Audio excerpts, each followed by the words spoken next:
Sinclair rushing through her live hit in order that we can devote more time to our 5 p.m. sports guests. Former NFL quarterback J.T. O'Sullivan. J.T., welcome to the KUSI airwaves. Your bio, which is impressive, now includes a new entry. You are the new head football coach at Patrick Henry High School. Congratulations. Why did you take the gig? Well, first of all, thanks for bringing me on. I'm excited. It's for the opportunity to make an impact. You know, football basically was a great trampoline in my life, and I'm looking forward to the opportunity to give back and teach and educate our young people and hopefully create that same impact in their life. It was not only a great trampoline, it was a big trampoline. Take a look at this graphic. These are all the teams that you played for, and that's just page one. Some of these teams you played for not once, but twice. You're one of the only guys I know that played in the NFL, the European League, and the CFL. It was quite a ride. Yeah, quite a ride. Plus, for the so you played this game at the highest level under some of the best coaches, seeing some of the best quarterbacks up close and personal. Because you played at such a high level, does that make you a good high school football coach?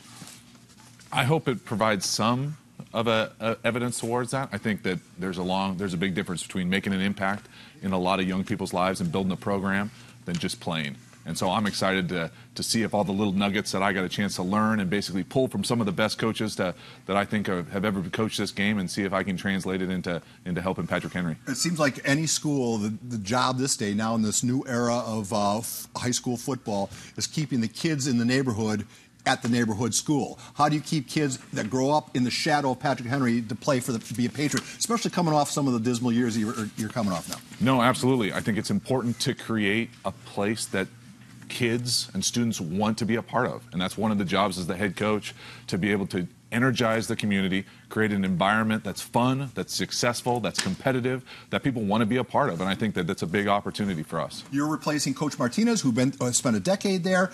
I mean, no, it's tough. It's been a down couple years, but you also didn't have a home field. You're going to now have a new stadium. New coach, new stadium, new excitement? Absolutely. I think we're going to try to create some momentum and buzz and really build on it and let this thing snowball and hopefully be able to create basically a new symbol of excellence for what we're trying to do at Patrick Henry. Did you keep everybody on his staff, or is that interview process?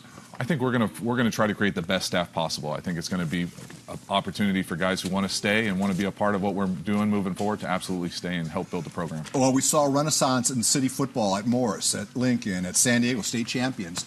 What did they do that you want to emulate?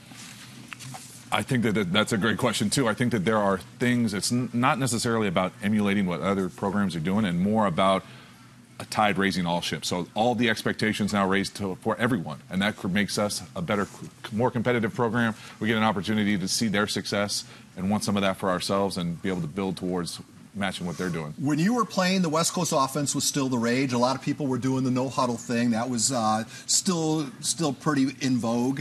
Everybody was starting to spread it out a little bit. Now it seems the rage is the run-pass option. Is your era of football going to be what you coach, or are you, I assume you're following every nuance of the game and will make it a compilation of stuff? I hope it's a collection of all those best things. I think it's going to be a combination for our coaches to figure out what our players do really well and then create that system that let them go out and have a lot of success on the field. When you were in Green Bay, you saw Rodgers and Favre up close. When you were in New England, you saw Tom Brady up close. When you were here in San Diego, you saw Phillip Rivers up close. You were in the same film room with 4 Hall of Fame quarterbacks or future Hall of Fame quarterbacks. What do those 4 guys have in common?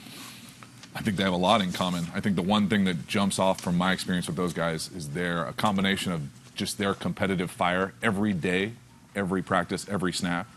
And then just, those guys are alphas. They're going to come in there, and you're going to know when they walk into the room. And there's an element that you have to have when you play that position. You spent time on the Mesa as the Aztecs NC2A compliance officer. Am I saying that right? Close enough. What's the biggest compliance issue facing college sports today? This is a loaded question for me. Well, everyone's going to say paying athletes. Is that?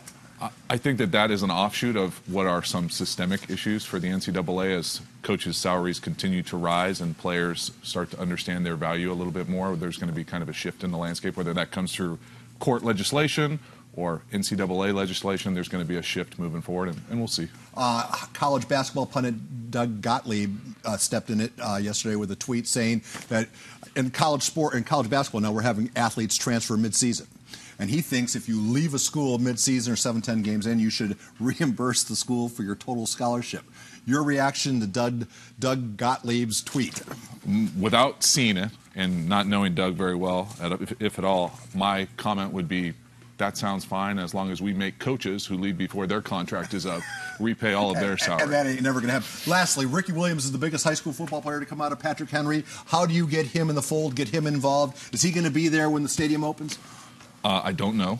I don't know if he's going to be there when the stadium opens. I do know that we're going to reach out to him and try to build those relationships with all our alumni, because it is important for our students to see the path that they can have and realize that even though he might be an outlier in the success that he's had, that's a shining light for what our students are trying to accomplish. We got it all in, JT. We will be there, of course, when camp opens up and when the season opens up. The KUSI News at 5 p.m. sadly has concluded, but here's the good news. The KUSI News at 6 p.m. is about to begin.